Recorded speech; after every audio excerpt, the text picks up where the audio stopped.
ఎన్నికలు దగ్గర పడుతున్న ఈ నేపథ్యంలో థియేటర్లలో ఆడుతున్న 'యాత్ర 2' సినిమా జగన్మోహన్ రెడ్డికి రాజకీయంగా లాభమా? నష్టమా? అనే అంశాన్ని మనం ఈ వీడియోలో మాట్లాడుకుందాం. దానికంటే ముందు మిమ్మల్ని సబ్స్క్రైబ్ చేసుకోమని నేను అడగట్లేదు. లైక్ కొట్టమని కూడా అడగట్లేదు.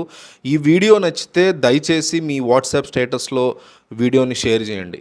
విషయానికొస్తే 'యాత్ర 1'ని, 'యాత్ర 2'ని ఒకసారి మనం పోల్చి చూసుకుందాం. 'యాత్ర 1' సినిమా తటస్థ ఓటర్లకి విపరీతంగా నచ్చింది.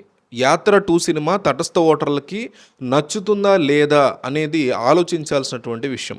ఇప్పుడు కథానాయకుడు, మహానాయకుడు అని అప్పట్లో ఒక సినిమా వచ్చింది సీనియర్ ఎన్టీఆర్ గురించి.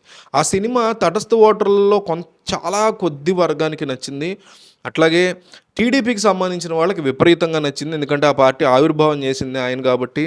అట్లాగే వైసీపీ వాళ్ళకి ఆ సినిమా నచ్చలేదు. అందులో వైసీపీ మీద కౌంటర్లు లేవు. ఎందుకో నచ్చలేదు. కాంగ్రెస్ ఎగనిస్ట్‌గా ఉందనో మళ్ళీ వాళ్ళకి సంబంధం లేకపోయినా కూడా. అయితే 'యాత్ర' సినిమా సంగతి చూస్తే అప్పట్లో వచ్చిన 'యాత్ర' సినిమా ఫస్ట్ పార్ట్ గురించి చెప్తున్నా. ఆ సినిమా తటస్థ ఓటర్లకి విపరీతంగా నచ్చింది. ఇప్పుడు ఎందుకు నచ్చుతుందో లేదో అంటున్నానంటే, అప్పుడు జగన్మోహన్ రెడ్డి ప్రతిపక్ష పాత్రలో ఉన్నారు. ప్రతిపక్ష నాయకుడుగా ఉన్నారు. ఏ రోజైనా సరే నేను ఎన్నో సార్లు చెప్పాను మన ఛానల్‌లో. ఏ రోజైనా ప్రతిపక్ష నాయకుడికి ఉండేటువంటి బలం అధినేత పొజిషన్‌లో ఉన్నప్పుడు అదే వ్యక్తికి బలహీనత అవుతుంది. ఎందుకంటే 5 సంవత్సరాల పాలన తర్వాత వీళ్ళు పంచడం మీద ఎక్కువగా దృష్టి పెడతారు కాబట్టి ఖచ్చితంగా ఏ రాజకీయ నాయకుడన్నా అధికారంలో ఉన్నప్పుడు యాంటీ ఇంక్యుమెన్సీని ఫేస్ చేయాల్సిందే. కొంచెమా ఎక్కువ అనేది ఎన్నికల తర్వాత ఫలితాలు నిర్ణయిస్తాయి. కానీ రానున్నటువంటి ఎన్నికల్లో జరగబోయేటువంటి ఫలితాలని 'యాత్ర 2' సినిమా 'యాత్ర 1' ప్రభావితం చేసినట్టుగా చేస్తుందా లేదా అనేది చెప్పలేని పరిస్థితి. 'యాత్ర 1' సినిమా నేను ఒక తటస్థ ఓటర్‌గా థియేటర్‌లో చూసినప్పుడు నాకు విపరీతంగా నచ్చింది. మమ్ముట్టి పెర్ఫార్మెన్స్ ఈ సినిమాని నెక్స్ట్ లెవెల్‌కి తీసుకెళ్ళింది. 'యాత్ర' సినిమా 1 సినిమా అంత గొప్ప హిట్ అవ్వడానికి కారణం మమ్ముట్టి పెర్ఫార్మెన్స్. ఆయన చుట్టూ మహీవి రాఘవ రాసినటువంటి సీన్లు, అందులో వచ్చినటువంటి డైలాగులు, దానికి తగ్గట్టు ఇతర తారాగణం అందరూ నటించినటువంటి అంశం. ఆ ఆఖరిలో 'యాత్ర 1' ఆఖరిలో వైఎస్ రాజశేఖర రెడ్డి చనిపోయినటువంటి దృశ్యాలు, జగన్మోహన్ రెడ్డిని చూపించడం, ఇవన్నీ చూపిస్తే ఏ పార్టీ పట్ల ఆసక్తి కానీ ఇంట్రెస్ట్ కానీ లేని నాకే గూజ్‌బంప్స్ వచ్చాయి క్లైమాక్స్‌లో. అంటే అంత అద్భుతంగా డైరెక్టర్ ఆ సినిమాని తీశాడు. అదే డైరెక్టర్ తీసినటువంటి 'యాత్ర 2' సినిమాలో కొన్ని ఫ్లాస్ ఉన్నాయి. ఆ ఫ్లాస్ గురించి మాట్లాడుకొని మనం కంక్లూడ్ చేసుకుందాం. మెయిన్ ఫ్లా ఏంటంటే జగన్మోహన్ రెడ్డి వల్లే కాంగ్రెస్ పార్టీ తూర్పారబట్టబడింది అనేటువంటి అంశాన్ని హైలైట్ చేయడానికి డైరెక్టర్ ఇంట్రెస్ట్ చూపించాడు. నిజానికి కాంగ్రెస్ పార్టీ మొత్తం సర్వనాశనం అయిన దానికి మెయిన్ రీజను ఆంధ్రప్రదేశ్ తెలంగాణని అన్యాయంగా విడదీసినటువంటి క్రమమే. అలా విడదీయకపోయి ఉంటే అసలు కాంగ్రెస్ పార్టీలోనే జగన్మోహన్ రెడ్డి కూడా ఉండి ఉన్నాం మనం ఆశ్చర్యపోక్కర్లేదేమో. ఒకవేళ ఆయన బయటికి వచ్చినా కూడా కాంగ్రెస్ పార్టీని వీడి అంతమంది జగన్ వెనకాల వచ్చేవారు కాదు. అది అర్థం చేసుకోవాల్సినటువంటి అంశం. కానీ ఆ విషయాన్ని సినిమాలో ఒక్క చోట కూడా ప్రస్తావించాల.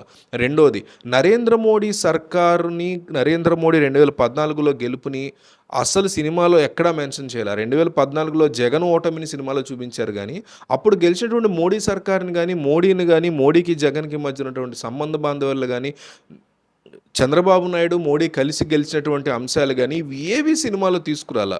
ఏదైనా ఒక పొలిటికల్ ప్రెషర్ వల్ల తీసుకురాలేదేమో అని మనకు అనిపిస్తుంది. ఎంతసేపు కాంగ్రెస్నే విలన్గా చూపిస్తూ కాంగ్రెస్కి జగన్కి మధ్య యుద్ధమే అంటూ 2019లో గెలిచిన తర్వాత కూడా కాంగ్రెస్ వాళ్ళే జగన్ గెలుపుని చూసి బాధపడుతున్నారు అన్నట్లుగా చూపించడం ఏదైతే ఉందో, అప్పటికి 2019కి కూడా కాంగ్రెస్ పార్టీ సర్వనాశనం అవ్వడానికి జగనే కారణం అంటూ చూపించారు. ఆల్రెడీ అప్పటికి వాళ్ళు అసలు అధికారాన్ని 2014లో దేశంలోనే అధికారాన్ని కోల్పోయారు కదా. అవన్నీ కూడా చూపించకుండా సైలెంట్ అవ్వడం. మూడోది, వైఎస్ షర్మిల పాత్రని సినిమాలో ఎక్కడా చూపించలేదు. అది వైసీపీ అభిమానులందరినీ డెఫినెట్లీ బాధపెట్టే అంశం. నాలుగోది, పవన్ కళ్యాణ్ లాంటి వ్యక్తుల యొక్క ప్రస్తావనే ఎక్కడా లేకుండా మేబీ పవన్ కళ్యాణ్కి అంత పొలిటికల్గా సీన్ ఇవ్వకూడదు అనుకున్నారో ఏమో డైరెక్టర్ మనకు తెలియదు కానీ ఆ సినిమా లైట్ తీసుకున్నారు. అయితే పొలిటికల్గా ఈ సినిమా 'యాత్ర 1' జగన్మోహన్ రెడ్డికి హెల్ప్ చేసినంతగా హెల్ప్ చేయదనే చెప్పుకోవాలి. అట్లాగని జీరో హెల్ప్ అయితే కాదు, డెఫినెట్లీ హెల్ప్ చేస్తుంది. 'యాత్ర 1' ఎట్లా హెల్ప్ చేసిందంటే, ఒక న్యూట్రల్ ఓటరు జగన్మోహన్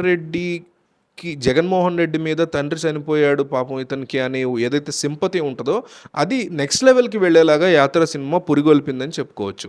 అయితే 'యాత్ర 2' విషయానికి వస్తే న్యూట్రల్ ఓటర్స్ కొంచెం కూడా ఇంట్రెస్ట్ చూపించే పరిస్థితి, ప్రభావం చేయగలిగే పరిస్థితి ఉండదు. ఎందుకంటే 5 సంవత్సరాల పాలన తర్వాత అంతకుముందు ఆ నాయకుడు ఇచ్చినటువంటి మాటలు గాని, హామీలు గాని ఏవైతే ఉన్నాయో, అటువంటివి మనం వీడియోలు చూస్తేనే అది జగన్ అయినా, చంద్రబాబు అయినా, కేసీఆర్ అయినా, రేవంత్ రెడ్డి అయినా ఇప్పుడు రేవంత్ రెడ్డి మొన్న అధికారంలోకి వచ్చాడు. ఆయన ఎలక్షన్ ముందు ఏం చెప్పారో అవన్నీ 5 ఏళ్ల తర్వాత వీడియోలు చూస్తే డెఫినెట్‌లీ చేయరు. ఎవ్వరు చేయరు. జగన్ చేయరు, చంద్రబాబు చేయరు, రేవంత్ రెడ్డి చేయరు, కేసీఆర్ చేయరు. కానీ 5 సంవత్సరాల తర్వాత ఆ వీడియో మనం చూస్తే మనకెంత కోపమొస్తది. అందులో కొన్నే చేయబడి ఉంటాయి. సో, ఇలా చెప్పాడు కదా రేవంత్ రెడ్డి అని కోపమొస్తది కదా! అట్లాగే జగన్ మీద కూడా చంద్రబాబు మీదైనా, కేసీఆర్ మీదైనా 5 సంవత్సరాల క్రితం మాట్లాడిన వీడియోలు చూస్తే ఈరోజు ఎన్ని చెప్పాడు, ఈరోజు ఏమి చేయలేదని కోపం వస్తది కదా! ఆ కోపాన్ని వీడియో రూపంలో కాకుండా తెర మీద సినిమా వేసి చూపించారు. జగన్ మాట్లాడిన మాటలు, పడిన కష్టాలు, ఇన్ని కష్టాలు పడ్డాడు, ఓకే ముఖ్యమంత్రి అయ్యాడు, ఆ తర్వాత మాకేం చేశాడు అనే ఫీలింగ్‌లో న్యూట్రల్ ఓటర్లు వెళ్ళేలాగా ఈ సినిమా ఉండడంతో డెఫినెట్‌లీ అదొక కన్విన్సింగ్ పాయింట్ కింద అనిపించదు. అయితే పాజిటివ్ ఏంటంటే వైసీపీ శ్రేణులందరికీ కూడా ఈ సినిమా విపరీతంగా నచ్చుతుంది. Goose bump stuff, YS Rajasekhara Reddy, YS Jaganmohan Reddy మధ్య ఉన్నటువంటి బంధాన్ని, రాజశేఖర రెడ్డి చనిపోయిన తర్వాత ఆ ఫ్యామిలీ పడిన కష్టాల్ని, కాంగ్రెస్ ఎట్లా వాళ్ళని ఇబ్బంది పెట్టింది, సిబిఐ ఎట్లా జైల్లో పెట్టింది, తర్వాత ఎట్లా బయటికి రాగలిగాడు, ఇవన్నీ చూపించినటువంటి తీరు వైసీపీలో ఏదైనా కాస్త ఈ అసంతృప్తుల వల్ల, ఈ ఇన్ఛార్జీల మార్పు వల్ల వచ్చినటువంటి అసంతృప్తులు ఏవైతే ఉన్నాయో, వాటిని మట్టుబెట్టేలాగా వైసీపీ శ్రేణులకి, ముఖ్యంగా క్యాడర్‌కి ఒక ఊపునిచ్చేలాగా ఈ సినిమా ఉంది అనడంలో ఎటువంటి సందేహం లేదు.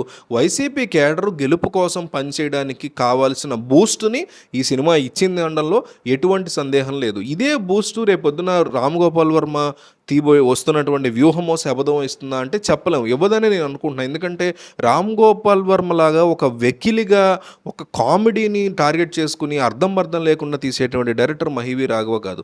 ఇతను ఏం చేశారంటే ఆ యాత్ర 2లో మహివి రాఘవ డైరెక్టర్ ఈ సినిమాకి ఎమోషన్ యాంగిల్ని క్యారీ చేయటం, ఆ ఎమోషన్ యాంగిల్లో కూడా వైఎస్ రాజశేఖర రెడ్డిని సంవత్సరాలుగా విపరీతంగా అభిమానించే వాళ్ళందరూ కనెక్ట్ అయ్యే పాయింట్లు పెట్టగలిగారు. అయితే రామ్ గోపాల్ వర్మ సినిమాలో అట్లా ఉంటుందని నేను అనుకోవట్లేదు. లక్ష్మీస్ ఎన్టీఆర్ కానీ, లేకపోతే కమ్మ బిడ్డలు కడప రేడ్లు సంథింగ్ ఆ సినిమా కానీ, వీటిల్లో ఎంతసేపు ఆ క్యారెక్టర్స్ని వెకిలిగా చూపించడం, పప్పు అని లొకేషన్ చూపించడం, పవన్ కళ్యాణ్ని బద్నాం చేయడం, ఆయన్ని వెకిలిగా చూపించడం, అతని వైఫ్ని కూడా చూపించడం, చిరంజీవి క్యారెక్టర్, ఇట్లా అవసరం లేని వెకిలితనాన్ని అంతా క్రోడీకరించి థియేటర్లో కాసేపు నవ్వుకునేలాగా, అది కూడా వైసీపీ క్యాడరే నవ్వుకునేలాగా ఉంటుందేమో తప్ప, ఇట్లా ఒక ఎమోషన్ యాంగిల్ని తీసుకొచ్చి వాళ్ళలో ఒక బూస్ట్ ఇచ్చేటువంటి పరిస్థితుల్లో ఆ శపథం కానీ, వ్యూహం కానీ ఉంటాయని నేను అనుకోవట్లేదు. బట్ వచ్చాక చూడాలి. ఎనీవే, యాత్ర 2 మాత్రం వైసీపీ క్యాడర్కి ఒక మంచి బూస్ట్ అయితే న్యూట్రల్ ఆడియన్స్ని, తటస్థ ఓటర్ని కదిలించి జగన్ వైపు నిలబెట్టే సినిమాలు అయితే కాదని చెప్పుకోవాలి. కాస్తంత లాభాన్ని చేకూరిస్తే నష్టం అయితే భారీగా చేకూర్చేలాగా ఏం కనిపించట్లేదు యాత్ర 2 సినిమా.